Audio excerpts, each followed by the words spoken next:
Olá, investidor, olá, investidora. Aqui é o Adriano Vermolli e a gente começa mais um Amur Talks. Hoje a gente vai falar um pouquinho sobre o cenário político, eleições e o que vai acontecer aí com o mercado de investimentos, com impactos, né? Ganha direita, ganha esquerda, ganha em cima, ganha embaixo, depois da vinheta.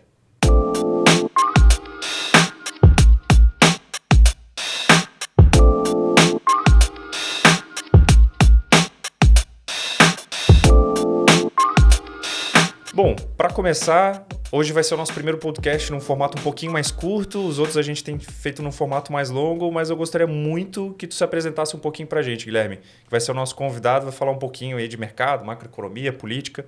Então se apresenta para o pessoal saber o porquê que você está aí sentado. Beleza. Bom, prazer falar aqui no podcast. Sou o Guilherme Toledo, especialista de renda variável aqui na Amur Capital. Meu foco ele está alinhado na estratégia macro, né, micro, para fazer uma exposição responsável aí dos clientes que tenham a intenção de estar em renda variável, ações, opções, commodities, derivativos de modo geral. Legal. Hoje a gente falando de macroeconomia, né? Você falou que acompanha o mercado macro para conseguir fazer essas alocações responsáveis. O que dentro do ambiente macro você acompanha hoje em dia, né? Para as pessoas entenderem o que é a tua rotina de acompanhamento como especialista de RV, de renda variável. Boa. Bom, diariamente a gente tem uma rotina ali de olhar quais são os índices, né? O que está movimentando no mercado no dia, indicadores econômicos. Importante a gente sempre reforçar que a gente está de olho nos sinais. Primeiro nos sinais. Os ruídos eles podem e aparecem frequentemente no Brasil, né? Ruídos políticos, por exemplo. Mas os sinais eles são extremamente importantes que a gente esteja bem alinhados com relação aos horários que os indicadores são divulgados no dia a dia. Os resultados empresariais, a gente está chegando agora, né, no mês de julho, uma entrega de resultados já das empresas americanas, então a gente tem que ir acompanhando isso também. Tem um reflexo direto nas empresas brasileiras. Então a gente tem essa rotina diária, né? Então sempre comento que das 8 às 18 a gente tem que estar olhando bolsa, né? Com todos os sinais ali que vão nos dar gatilhos de atuar em algo, entrar em algo ou às vezes de apenas acompanhar, esperar, né? Isso que é legal. Você falou das 8 às 18, mas às vezes as pessoas podem se questionar. Tá, mas a bolsa, a B3 abre às 10. Então, mas a gente tem que olhar para o fechamento Ásia e Europa, assim por diante. Perfeito. Legal. Vamos agora falar cenário Brasil, né? Eu abri aqui o podcast falando, a gente vai falar um pouquinho de eleições. Uma das primeiras perguntas que surgem, principalmente do investidor aí, que a gente brinca, né? O afegão médio, o investidor médio, ele se questiona... E aí, mercado está volátil, ok, mas essa volatilidade já é das eleições? A pergunta que geralmente acontece quem já tem um nível técnico um pouquinho mais avançado, já está precificado ou não? Essa é uma excelente pergunta, que talvez eu não tenha a resposta fatídica aqui para dizer está ou não está. Um fator, a gente percebe que antes das eleições a gente tem uma questão de um conflito que ainda não se resolveu, ele permanece. Tá respingando muito nas commodities, e o Brasil é um país de commodities. Grande consumidor, inclusive, de exportações tanto da Ucrânia quanto da Rússia, né? Perfeito. A gente fala aí de grãos, de, por exemplo, milho, né? A gente agora, inclusive, o presidente Bolsonaro começou a tratar a questão de importação de petróleo russo. Diesel, né? Então, assim, eu acho que tem alguns fatores que vêm de antes de uma eleição, né? Mas, claro que agora a gente está se aproximando do período de fato eleitoral, porque a gente estava até então com pré-candidatos, a gente vai entrar agora nesse período oficial, digamos assim, e agora a coisa vai começar a ficar mais acirrada, né? A gente ter campanhas, vai ter palanque, as coligações vão estar mais claras aqui para o eleitor.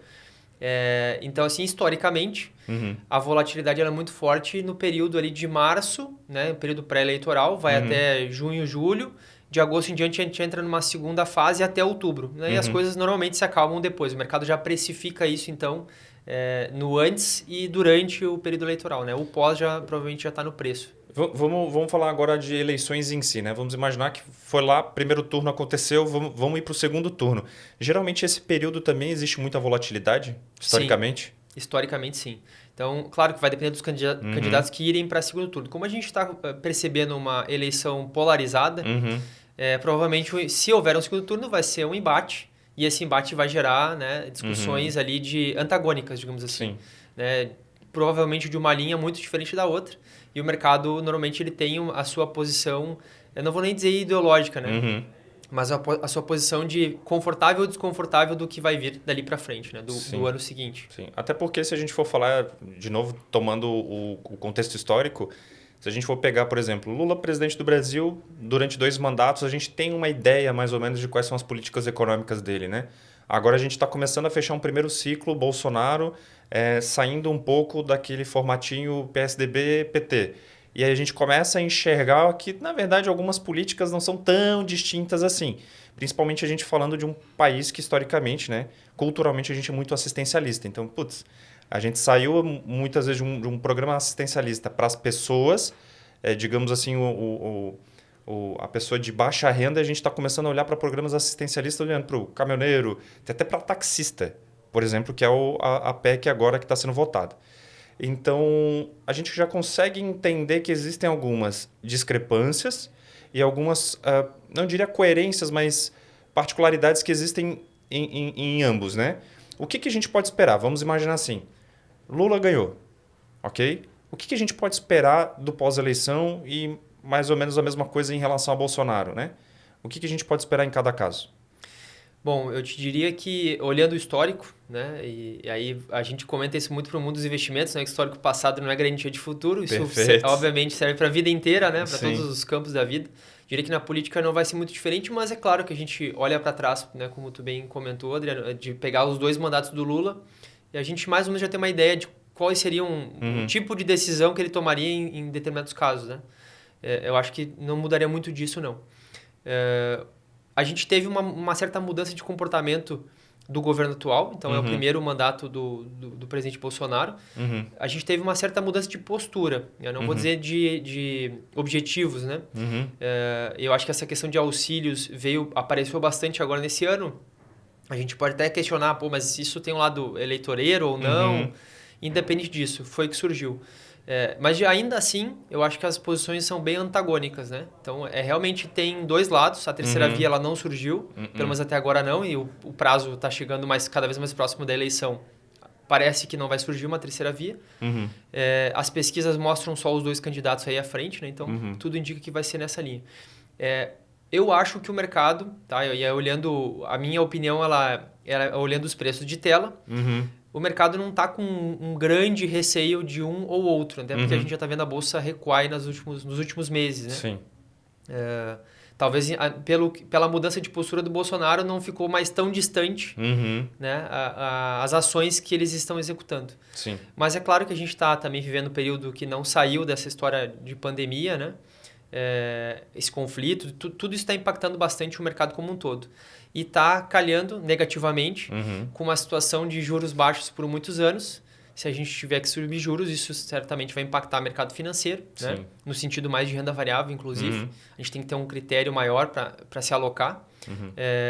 Mas eu acho que seria mais ou menos nessa linha. A gente tem que deixar um pouquinho agora, acho que como a gente fala assim no jargão, deixar as melancias se ajeitarem na caçamba, né? Sim. Nesse passar dos próximos meses.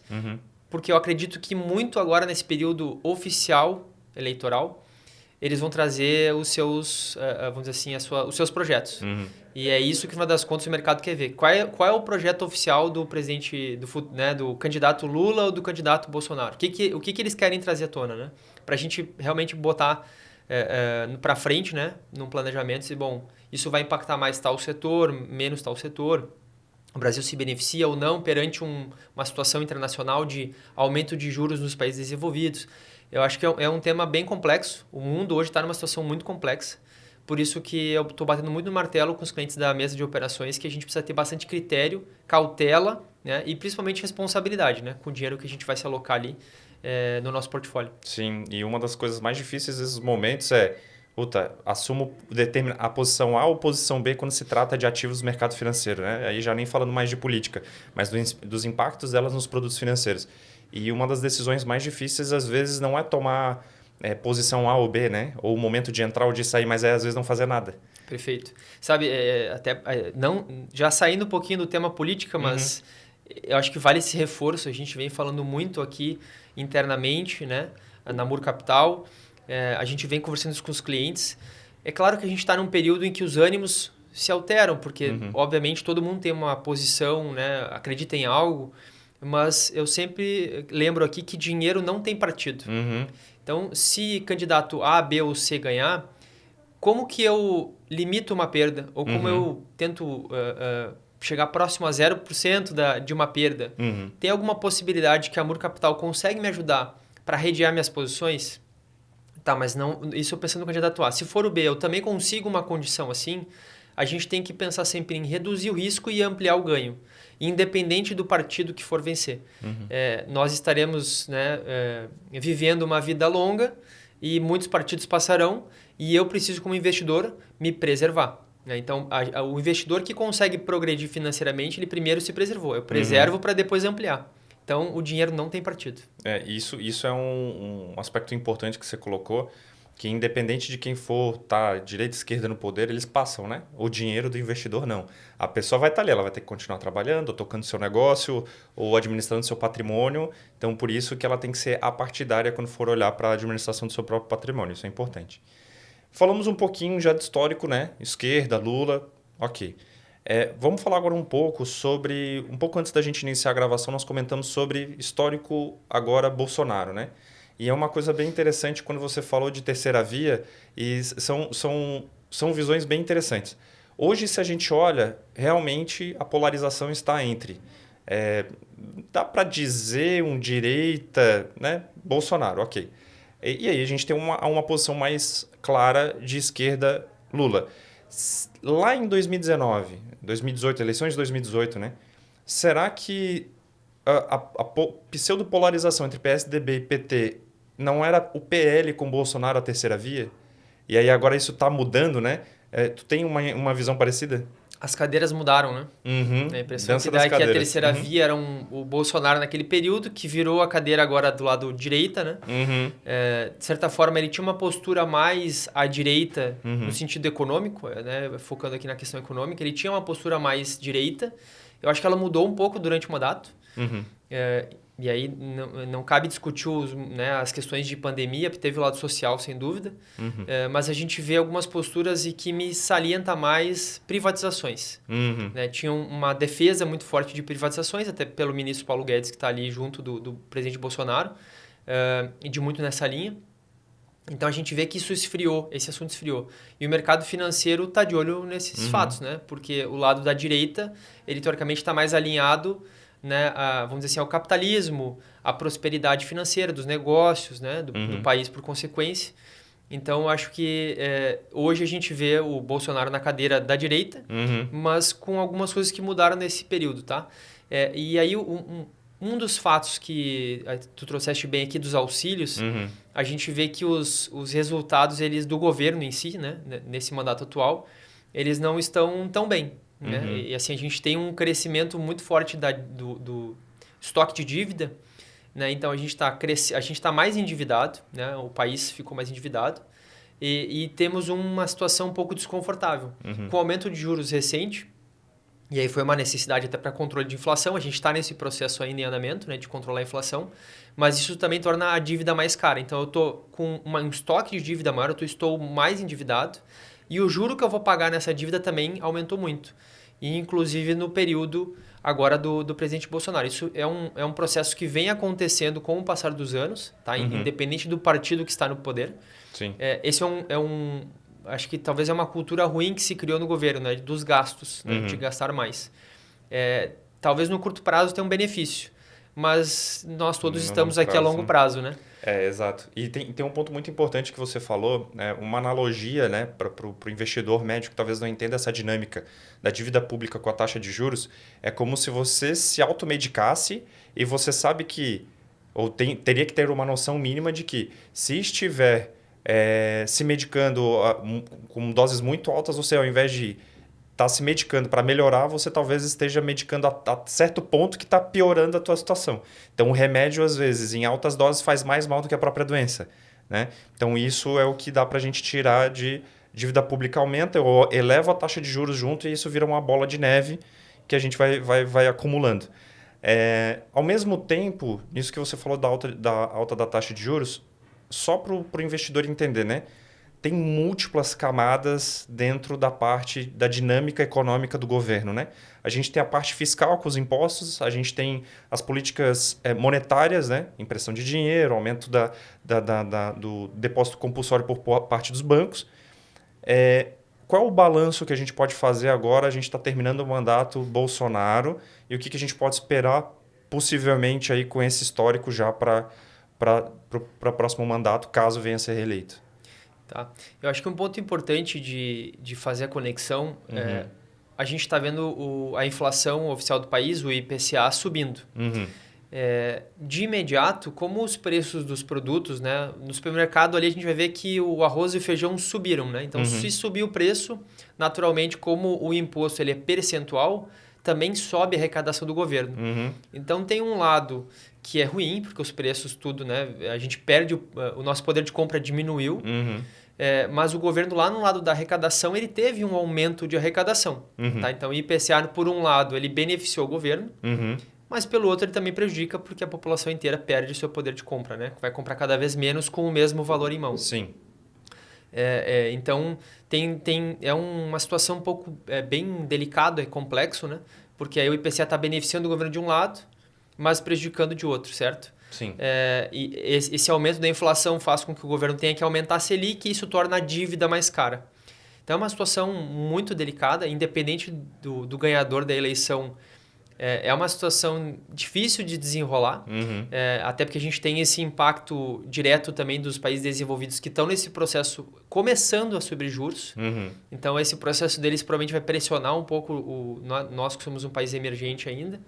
Tá? Então, eu acho que tem uma situação difícil para ser trabalhada. Naturalmente, não vai se resolver em 1 mês, 3 meses, muito menos em 1 ano. Sim. Eu acho que tem um processo aí de continuidade de trabalho. Mas a gente está vendo a receita do governo subir e, em contrapartida, a despesa também.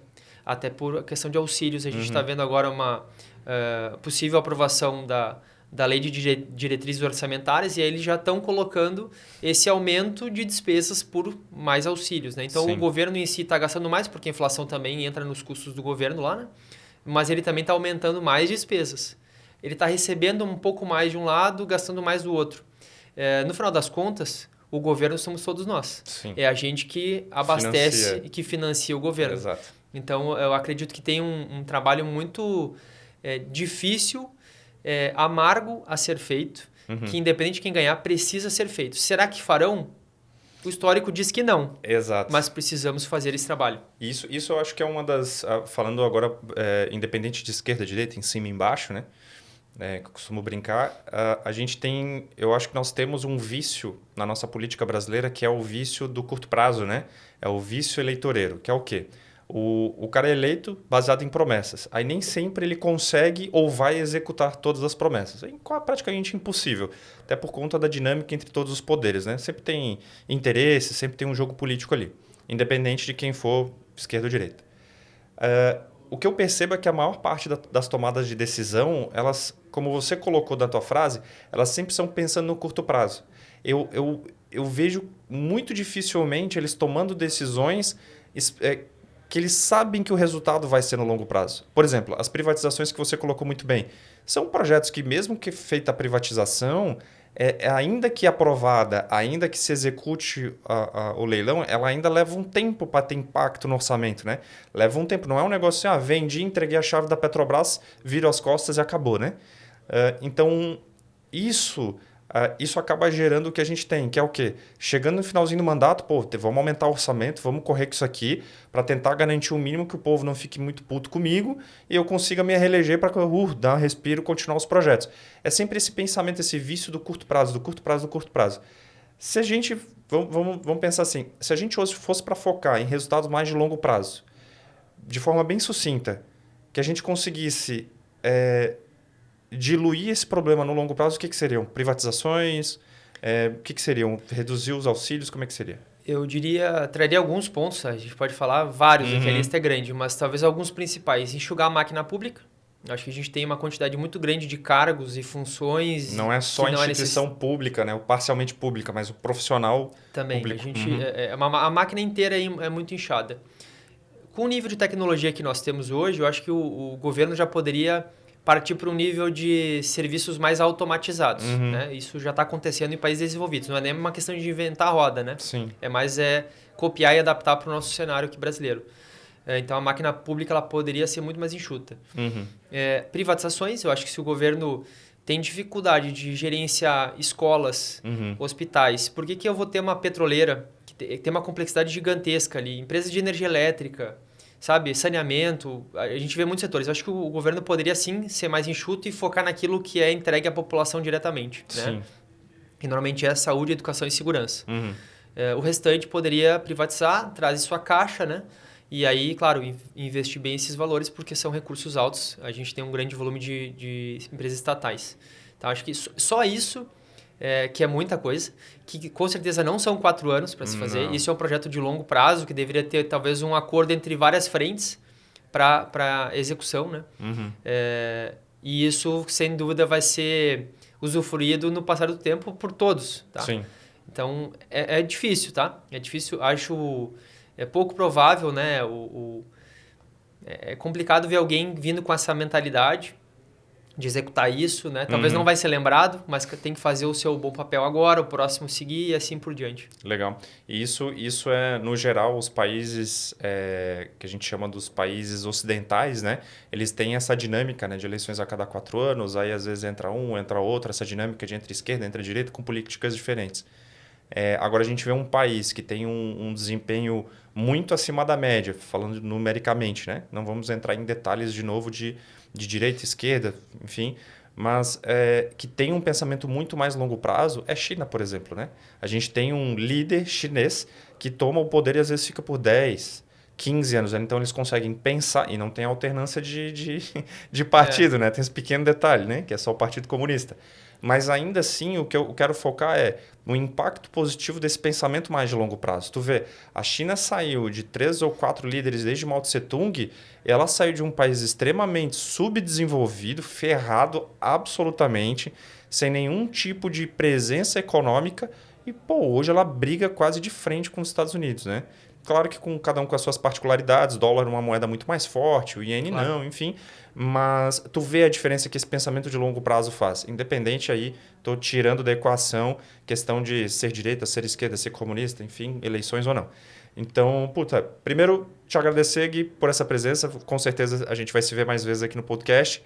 Quero agradecer a audiência de quem ouviu esse podcast com a gente. E se você está ouvindo no Spotify, está assistindo esse podcast no YouTube ou Google Podcast, enfim, lembre-se de se inscrever para receber os próximos episódios e a gente se vê no próximo episódio aqui do Amor Talks. Até lá!